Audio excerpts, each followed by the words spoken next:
How's it going, everyone? Welcome back to another video here on the channel, and in this one we're going to be going over the new Black Ops 6 grief mode. So if you guys don't know, this is like a 4v4 zombies mode that just released, and I'm just going to be giving my first impressions, and I'm not going to be doing the same thing that every other YouTuber does. Obviously the mode is pretty good and it works well, but I'm just going to be going over a couple things that I think are pretty good and pretty bad with it. And so yeah, let's just hop right into it. So the first thing is that I think is really good is the maps. Okay, the maps are really unique in terms of, like, they have the similar stuff on them. Some of them don't have workbenches, some of them do, but and like some of them have different wall weapons, and some of them just have different like layouts and stuff like that, so you can do different things. I think that's really cool, and I think that adds a lot to like the map variety. Like, you might want to select a certain map because you could do a certain strategy or a certain not.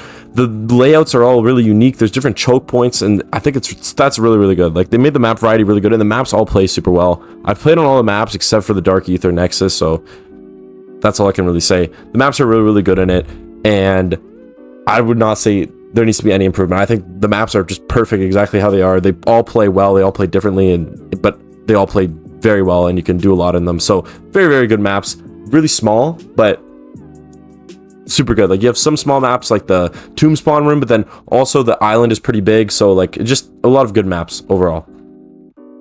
The next thing that is honestly really good is the competitiveness of the mode. What I mean by this is I think this mode has a lot of potential to become super competitive because of the amount of things you can do in it, and just like the way that you play it. It's not so much like the original grief. Like, it still is like the original grief. You can still grief people and knife people and all that. Like, that's all still in the game, and it still works well. But because of how fast paced it is, your movement is a lot more reliant in this version of the game, and I think that's pretty good. I think it's going to become super competitive, and there'll be a good competitive scene for it because it does have a decent amount of depth. A lot of people are saying there's not a lot of depth. I think there's a pretty good amount of depth to it already, and I think that makes the mode work decently well overall. I think that there's going to be a lot of grief tournaments, stuff like that. I might even host some on my own channel. But yeah, very good stuff. The mode is super competitive, and I think that it will have a lot of replayability. The next thing is just overall, the mode is pretty fun, to be honest. Like, it's just fun to come on, grief some people, down some people, and honestly just knife lunge at some people. I think that's super fun to do on the mode, and if we could get more of that in the game somehow, I would be happy.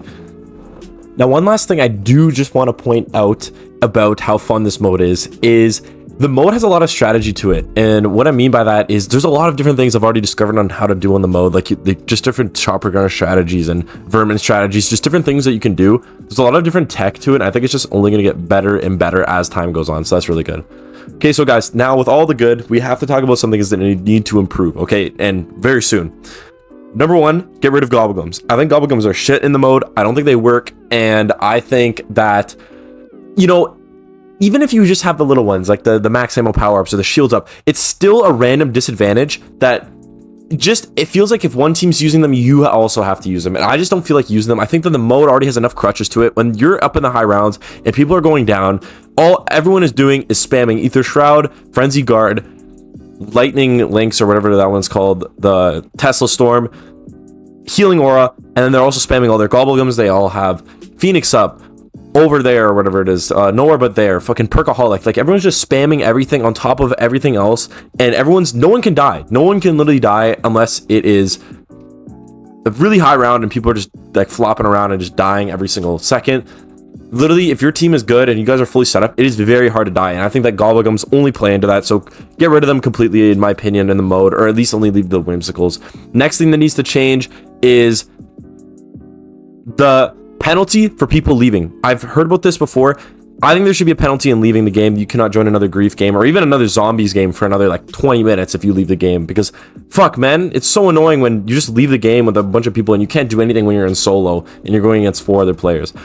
Last thing that I wanted to quickly mention was that the game is so fast-paced that it's really hard to just shoot people and grief them like that. Like, you can't really body block either. You kind of just have to spam your knife on them, which is fun, but it is sort of tedious, and it kind of does not really promote the game. Oh, one last thing I also wanted to mention was with the capture zones. I think the capture zones are really good, but there's something about them, I don't know what it is, where it just doesn't feel like it works with some of the challenges in certain rounds. Like, some of the rounds just feel like the other team is just going to automatically win just because of given circumstances, and if you're given a fucked up rotation early on and you're not able to get the first capture zone, it could set your team behind, and it can drastically change the outcome of the game. So I don't really know how they would fix that, but maybe add extra capture zones or something like that. I really don't know what they would do, but yeah, this is just my first impressions. The mode is super fun. Expect more content on it soon.